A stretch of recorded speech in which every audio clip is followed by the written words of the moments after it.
आज की इस वीडियो में हम स्वामी विवेकानंद के विचारों के साथ दिमाग शांत करने के 8 तरीकों के बारे में जानने वाले हैं। इन्हें जानने से पहले आप अपनी इंद्रियों को सक्रिय कर ले ताकि आप इनके बारे में अच्छे से जान पाएं।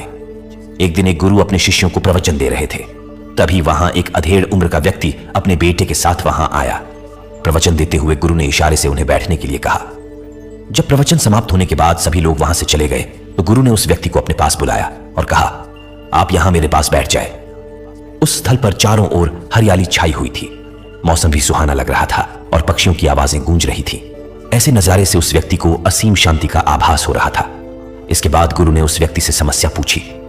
तब उस व्यक्ति ने कहा, मैं 3 दिन की लंबी यात्रा करके अपने बेटे को आपसे मिलवाने लाया हूं। यह मेरा इकलौता बेटा है। यह हर समय थका थका सा रहता है। ऐसा लगता है जैसे इसके अंदर कोई जान ही नहीं बची। इसका स्वभाव भी चिड़चिड़ा होने लगा है। यह छोटी से छोटी बात पर क्रोधित हो जाता है। इसके देखने की क्षमता भी कमजोर होने लगी है और इसके बाल भी सफेद होने लगे हैं। इसका मन अशांत हो गया है। मैं इसके मानसिक और शारीरिक स्वास्थ्य को लेकर बहुत चिंतित हूं। जब मैं इसे वेद जी के पास लेकर गया तो उन्होंने सलाह दी कि इसे तनाव कम लेने के लिए कहो। यह अधिक तनाव लेता है, इसलिए इसकी ऐसी हालत हो गई है। लेकिन मुझे उनके समझाने पर भी तनाव का मतलब समझ नहीं आया। मुझे नहीं पता कि आखिर तनाव होता क्या है, यह किन किन कारणों से आता है और उसे अपने बेटे के दिमाग से कैसे निकालूं। इसीलिए मैं आपके पास आया हूं। कृपया आप मेरी समस्या का समाधान करें। यह सुन गुरु उसके बेटे को ध्यान से देखते हैं, उसके चेहरे और उसकी आंखों को देखते हैं और फिर उसके हाथों की नब्ज भी देखते हैं। उसके बाद गुरु उस व्यक्ति से कहते हैं, तनाव लेना कोई नहीं चाहता, लेकिन फिर भी तनाव ऐसा है जो लोगों के दिमाग को दीमक की तरह पकड़ लेता है। व्यक्ति जान भी नहीं पाता कि वह तनाव का शिकार हो रहा है। लेकिन व्यक्ति तनाव के कारणों को अच्छे से समझ ले तो वह इस समस्या का समाधान भी खोज सकता है। सबसे पहले मैं तुम्हें समझाता हूं कि तनाव क्या होता है। कोई व्यक्ति जब कोई कार्य कर रहा होता है, उसका मन उस कार्य से कहीं दूर भटक रहा होता है, कल्पनाओं में होता है, तब उसके मन और शरीर के बीच एक दूरी पैदा हो जाती है। यह दूरी जितनी ज्यादा होगी, व्यक्ति उतनी ही ज्यादा बेहोशी की अवस्था में पहुंच जाता है। मन और शरीर के बीच की इसी दूरी और इसी खिंचाव को तनाव कहा जाता है। गुरु कहते हैं, जब आप अपना पसंदीदा खेल खेलते हैं तो उससे आप चुस्ती और प्रसन्नता से क्यों भर जाते हैं, जबकि उससे तो आपके शरीर को थकावट होती है। इसका कारण बिल्कुल सामान्य है कि खेलते समय मन और शरीर एक साथ पूरी तरह उस खेल में केंद्रित हो जाते हैं, जिसके फलस्वरूप शरीर और मन के बीच जरा भी दूरी पैदा नहीं होती और इससे व्यक्ति को कोई तनाव नहीं होता। यदि उस समय दिमाग में कोई तनाव हो भी तो वो भी दूर हो जाता है। लेकिन ठीक इसके विपरीत, जब हम कोई ऐसा काम करते हैं जो हमारी पसंद का नहीं है, तब हमारा शरीर तो उस काम को कर रहा होता है, लेकिन हमारा मन कहीं दूर भटक रहा होता है, जिसके कारण मन और शरीर के बीच एक दूरी पैदा हो जाती है और तनाव जन्म ले लेता है। इसीलिए स्वामी विवेकानंद कहते हैं, व्यक्ति को एक समय में सिर्फ एक ही काम करना चाहिए और अपने तन मन की सारी शक्ति उसी एक काम में लगा देनी चाहिए, जिससे व्यक्ति के अंदर तनाव पैदा नहीं होता। इसके बाद गुरु कहते हैं, तनाव पैदा होने के 8 मुख्य कारण होते हैं। जिसने भी इन 8 कारणों को समझ लिया वो जीवन भर तनाव से मुक्त रह सकता है।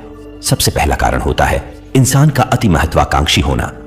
महत्वाकांक्षी होना ठीक बात है, लेकिन इंसान ये बात भूल जाता है कि इंसान की महत्वाकांक्षाएं कभी समाप्त नहीं होती। उसका एक लक्ष्य पूरा नहीं होता, उससे पहले वह दूसरे की तरफ भागने लग जाता है। वह अपने लक्ष्यों को पाने के लिए जिंदगी भर भटकता रहता है। इसीलिए जो इंसान अति महत्वाकांक्षी होता है वह वर्तमान में कभी जी नहीं पाता। उसका मन हमेशा भविष्य की योजनाएं बनाने में ही लगा रहता है। उसका शरीर भले ही वर्तमान में रहता हो, लेकिन मन आगे की सोच में ही भटकता रहता है, जिससे मन और शरीर के बीच दूरी पैदा हो जाती है और वह तनाव भरा जीवन जीने लगता है। संत की बात सुन व्यक्ति ने कहा, फिर इसका मतलब है कि हमें लक्ष्य नहीं बनाने चाहिए, क्योंकि लक्ष्य बनाना भी तो एक तरह से महत्वाकांक्षा ही है।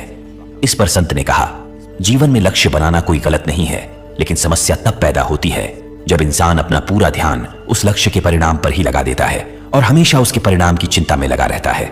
हर इंसान को वर्तमान में जीना आना चाहिए। आप लक्ष्य जरूर बनाइए और उसके लिए कड़ी मेहनत भी करिए, लेकिन साथ ही आपको वर्तमान समय का भी ज्ञान होना चाहिए, क्योंकि वर्तमान ही सत्य है। गुरु ने कहते हैं, तनाव का दूसरा मुख्य कारण होता है ईर्ष्या। जब इंसान ईर्ष्या और जलन से भर जाता है तो उसके मन में सड़न होने लगती है। ईर्ष्या को एक आंतरिक घाव माना जाता है। यह मन का घाव इंसान के शरीर का घाव तो भर सकता है, लेकिन मन का घाव कभी नहीं भर पाता। इसीलिए इंसान को दूसरों की तरक्की और खुशी से कभी ईर्ष्या नहीं करनी चाहिए। इसके बाद गुरु ने तनाव का अगला कारण बताते हुए कहा, अरुचिपूर्ण काम करने से भी मन में तनाव जन्म ले लेता है।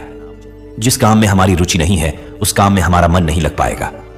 हमारा शरीर तो दबाव से कार्य करेगा, लेकिन हमारा मन कल्पनाओं में भटकेगा, जिससे इंसान तनावग्रस्त हो जाता है। इसीलिए हर इंसान को अपनी रुचि के अनुसार ही कार्य करना चाहिए। अगर इंसान ने यह समझ लिया कि उसे कौन सा काम करना पसंद है और वो उसी काम को अपना लक्ष्य बना ले, तो वो काम उसके लिए काम नहीं बल्कि खेल की तरह बन जाता है। फिर गुरु ने कहा, तनाव का एक कारण यह भी है किसी दूसरे से अपेक्षाएं रखना। गुरु ने उस व्यक्ति से कहा, एक पिता होने के नाते अपने बेटे से तुम्हारी बहुत सी अपेक्षाएं होगी कि मेरा बेटा एक बहुत ही सफल इंसान बने, मेरा नाम रोशन करे आदि। जैसा तुम चाहते हो तुम्हारा बेटा उस तरह का जीवन जिए, तुम्हारी हर बात पे खरा उतरे। सोचो, क्या आज तक कभी किसी इंसान की सारी अपेक्षाएं पूरी हुई है? जब भी कोई इंसान किसी दूसरे इंसान से कोई अपेक्षा रखने लगता है तो वो अनजाने में ही सही अपने लिए तनाव पैदा करने लग जाता है। यदि तुम्हारा बेटा तुम्हारी अपेक्षाओं पर खरा नहीं उतर रहा और वो नहीं बन पा रहा जो तुम उसे बनाना चाहते हो, तो निश्चित रूप से तुम्हारे और उसके दिमाग को तनाव पकड़ लेगा। तुम दोनों तनाव भरा जीवन जीना शुरू कर दोगे और इस तनाव के कारण तुम ऐसा व्यवहार करोगे कि तुम्हारा एक दूसरे के प्रति संबंध और भी खराब होता चला जाएगा। इसीलिए इंसान को जितना हो सके किसी से उतनी कम अपेक्षाएं रखनी चाहिए। अगर तुम चाहते हो कि पूरी तरह से तनाव मुक्त रहे तो दूसरों से अपेक्षा रखना ही बंद कर दो। गुरु कहते हैं कि अशांत मन को शांत करने के लिए भी इंसान दूसरों से अपेक्षाएं रखने लग जाता है। वह यह सोचने लगता है कि कोई और उसका मन शांत कर देगा, जबकि यह काम उसके स्वयं का है। गुरु कहते हैं, मैं इससे जुड़ा एक वाकया सुनाता हूं, ध्यान से सुनना और समझना, उसके बाद ही मैं तुम्हें तनाव का अगला कारण बता पाऊंगा। एक राजा अपने अशांत मन के कारण बहुत परेशान रहता है। वह काफी प्रयत्न कर चुका था, लेकिन वह अपने मन को शांत नहीं कर पा रहा था। उसने अपने महल में बड़े से बड़े विद्वान बुला लिए। सभी ने कई उपाय बताए, लेकिन कोई भी उपाय काम का नहीं निकला। एक दिन राजा के मंत्री ने राजा से कहा, आपके मन को शांत करने का उपाय एक संत के पास है। राजा मंत्री की बात सुनकर बहुत खुश हो जाता है और मंत्री से कहता है, मंत्री जी, अगर तुमने मेरा मन शांत करवा दिया तो मैं तुम्हें ढेर सारा धन दूंगा। मंत्री राजा से कहता है, धन की आवश्यकता मुझे नहीं है राजन, क्योंकि मैं आपका मन शांत नहीं कर सकता, वो तो संत ही करेंगे। वह आपकी समस्या का समाधान जरूर कर देंगे। राजा मंत्री से कहता है, कहां मिलेंगे वह संत? मंत्री राजा से कहता है, यहां से पास जंगल में उनकी एक छोटी सी कुटिया है, वे वहीं मिलेंगे।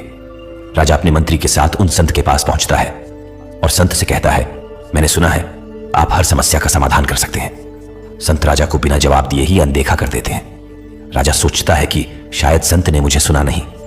राजा फिर कहता है कि मैंने सुना है कि आप हर समस्या का समाधान कर सकते हैं, क्या आप मेरी समस्या का समाधान भी कर सकते हैं? संत राजा के किसी प्रश्न का उत्तर नहीं देते, जिससे राजा मन ही मन सोचता है कि संत उसे अनदेखा क्यों कर रहे हैं। संत से राजा सीधे अपनी समस्या कहता है, क्या आप मेरे मन को शांत कर सकते हैं गुरुजी?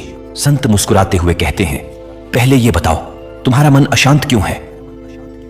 राजा जवाब देता है, वैसे तो गुरुजी मेरे पास किसी चीज की कोई कमी नहीं है, मेरे पास सारी सुख सुविधाएं हैं, प्रजा के मन में मेरे लिए आदर की भावना भी है, मैंने बहुत सारे दान पुण्य भी किए हैं, बस एक चीज की कमी है और वो है मेरे भीतर शांति।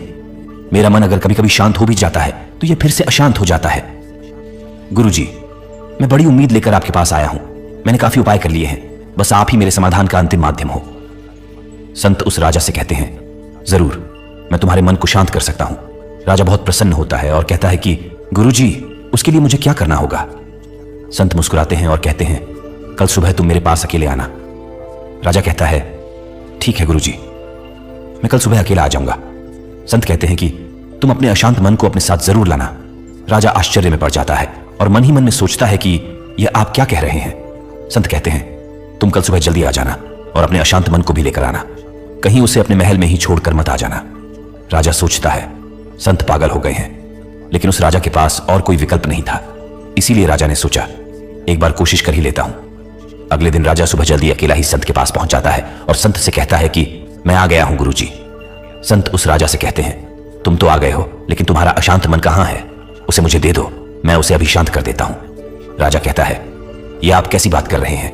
आप इतने ज्ञानी होकर यह भी नहीं जानते हैं कि मन कोई वस्तु नहीं है जिसे उठाकर मैं आपको दे दूं। मन तो हमारे भीतर होता है। संत कहते हैं, ठीक है, तुम अपनी आंखें बंद करके बैठ जाओ और आंख बंद करके अपने उस अशांत मन को अपने भीतर खोज कर देखो। राजा अपनी आंखें बंद करके उस अशांत मन को अपने भीतर खोजने लगा। कुछ समय बीत जाने के बाद संत राजा के कंधे पर हाथ रखते हैं और कहते हैं, आंखें खोलो राजन। आंख खुलते ही संत उससे पूछते हैं, क्या तुम अपना अशांत मन ढूंढ पाए? राजा कहता है, नहीं गुरुजी, मुझे नहीं मिला। संत से कहते हैं, कोई बात नहीं, अब तुम कल कोशिश करना, आज के लिए इतनी खोज पर्याप्त है। राजा वहां से अपने महल चला जाता है। फिर अगले दिन राजा फिर संत के पास आता है और वैसा ही करता है जैसा संत ने बताया था। राजा अपनी आंखें बंद करके बैठ जाता है और अपने अशांत मन को खोजने लगता है। राजा बहुत देर तक बैठा रहा। तभी फिर से संत राजा के कंधे पर हाथ रखते हैं और कहते हैं, क्या तुम्हें तुम्हारा अशांत मन मिल पाया? राजा आज भी वही उत्तर देता है, नहीं। संत राजा से कहते हैं, कोई बात नहीं, आज के लिए इतनी खोज पर्याप्त है, अब तुम कल आना। राजा अगले दिन फिर संत के पास आया और वैसा ही किया जैसे पिछले 2 दिन से कर रहा था।